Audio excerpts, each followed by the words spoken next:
வணக்கம்ங்க. கோயம்புத்தூர் நீலம்பூர் கிராமத்தில் இருக்கிறேங்க. தொழில் ரீதியாக ஒரு மாற்றம் கொண்டு வரணுங்கிறதுக்காக ஒரு சில இது செஞ்சு பார்த்ததுல பெரிய ஒரு சக்ஸஸ் ஆச்சு. அது சம்பந்தமாக அது கவர்மெண்ட்டுக்கு ஹேண்ட் ஓவர் பண்ணுறதுக்காக முயற்சி எடுத்துட்டு இருக்கிறேன். தமிழ்நாடு கவர்மெண்ட்டுக்கு இலவச மின்சாரத்தில் ஒரு பாதி செலவு மிச்சமாகுது. நான் சாதாரண ஒரு கம்பெனி ஒர்க்கர் வாலண்டியர் ரிட்டையர்மெண்ட்டில் வெளியே வந்து ஒரு தொழில் மாற்றத்துக்காக இது பண்ணி பார்த்தேன். இதனால பெரிய சக்சஸ் அடைஞ்சது. இதை கவர்மெண்ட்டுக்கு தெரியப்படுத்தினேன். அப்பத்த சமயத்தில் என்னை அதை வெளியே கொண்டு வர முடியல. இதுக்காக அண்ணா யூனிவர்சிட்டி போயிருந்தேன். அப்போ அண்ணா யூனிவர்சிட்டி பெரிய அளவில் இந்த நாட்டுக்கு தேவைங்கிறத முடிவு பண்ணாங்க. இப்போ ஒரு பம்பு பண்ணியிருக்கிறேங்க, ஒரு டெக்ஸ்மோ பம்பு தான் நான் டிசைன் மாற்றிருக்கேன். அந்த பம்பு எடுத்தீங்கன்னா நான் ஒருத்தர்கிட்ட சப்போர்ட் கேட்குறப்ப அந்த 10 HP பம்பை கொடுத்தாரு. அதை அவங்ககிட்டே நான் டெஸ்ட் பண்ணி ரிப்போர்ட் எடுத்து கொடுக்க சொல்லிட்டேன். அது தோட்டத்துல ஓடுறதுல கீழே கிணத்துக்குள்ள இருந்து மேல இழுத்து விழுகிறப்போ ஒரு 16 ஆம்ஸ் ஒரு மணிக்கு 8 யூனிட் கரண்ட் தான் அது எடுக்கு. 8 யூனிட் 16 ஆம்ஸ் கரண்ட், மணிக்கு ஒரு 30,000 லிட்டர் அந்த மேல விழுந்து விவசாயத்துக்கு போயிட்டு இருக்கு. இப்போ பம்பு அப்படின்னு பாத்தீங்கன்னா ஒரு 10 HP பம்ப் ஓடுது அப்படின்னா 10 HP பம்பு ஒரு மணி நேரத்துக்கு 8 யூனிட் எடுக்குதுன்னா மணிக்கு 30,000 லிட்டர்.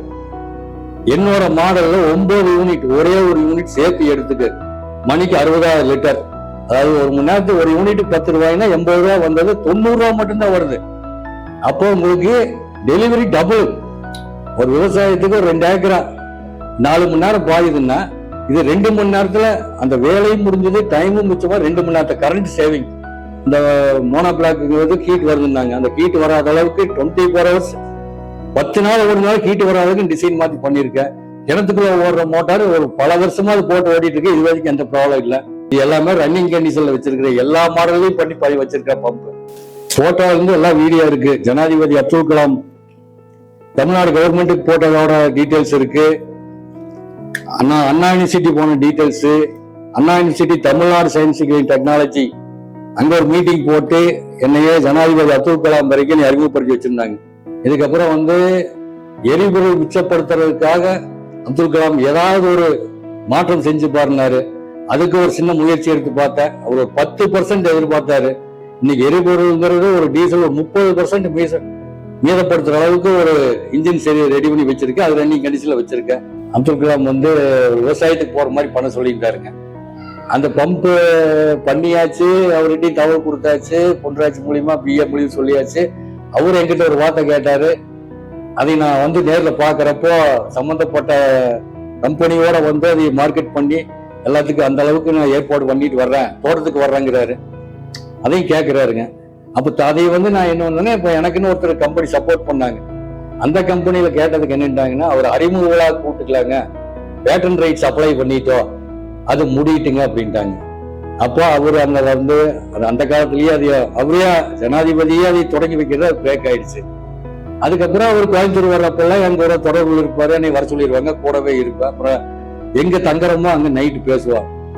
அந்த சமயத்துல என்னை பத்தி ரொம்ப செஞ்சு பார்க்க முடியுங்கிற ஒரு நம்பிக்கையில இன்னைக்கு பெட்ரோல் டீசல் இருந்தா தான் எல்லாமே மூவ் ஆகிறோம்.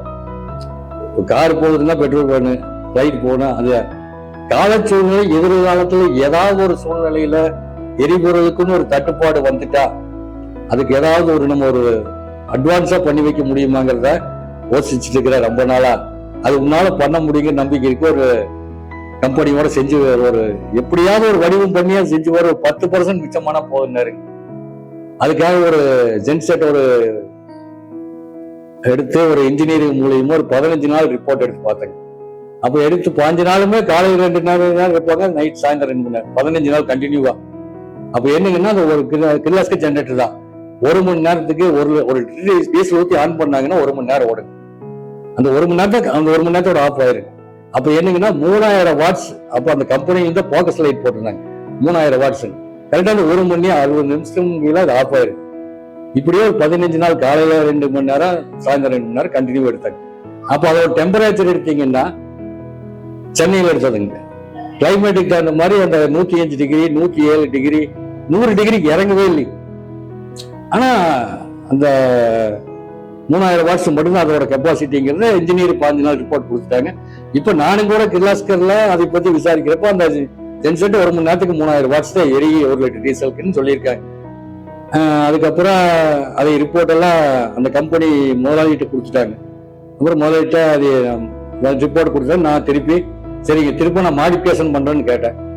சரி பண்ணிக்கிட்டாங்க. அதுக்காக நான் வந்து கம்பெனியில அந்த மெக்கானிக்கல் எல்லாம் கூப்பிட்டு பிரிச்சு கோயம்புத்தூர் கொண்டு வந்து அதை அதுக்குண்டான வடிவமைப்பை பண்ணி திரும்ப நான் அதை அசம்பிள் பண்ணி அதே கிர்லாஸ்கர் ஜென்செட்டை என்னோட வடிவத்துல அதை செஞ்சு பார்க்கற பண்ணாங்கன்னா அதே 1 லிட்டர் டீசல் அதே ஜென்செட் 3000 வாட்ஸ் எரிஞ்சது 6000 வாட்ஸ்.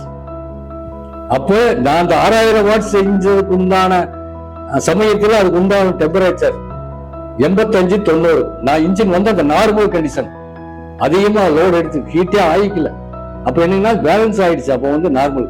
இந்த மாதிரி ஒரு சேஞ்ச் வர்றப்ப எரிபொருள் கம்பெனி ஜென்செட் நேவி அந்த மாதிரி டீசல் இயக்கக்கூடிய அனைத்திலும் ஒரு 30% எரிபொருள் மிச்சமாகுங்கிறது இதுல கன்ஃபார்ம் பண்ணியிருக்கிறேன்.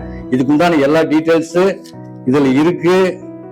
இது சம்பந்தமா ரன்னிங் கண்டிஷன்லயும் நான் கையில வச்சிருக்கேன். அதுக்கு கூட நீங்க ஓட்டி காட்டுறதுக்கு ரெடியா இருக்கேன்.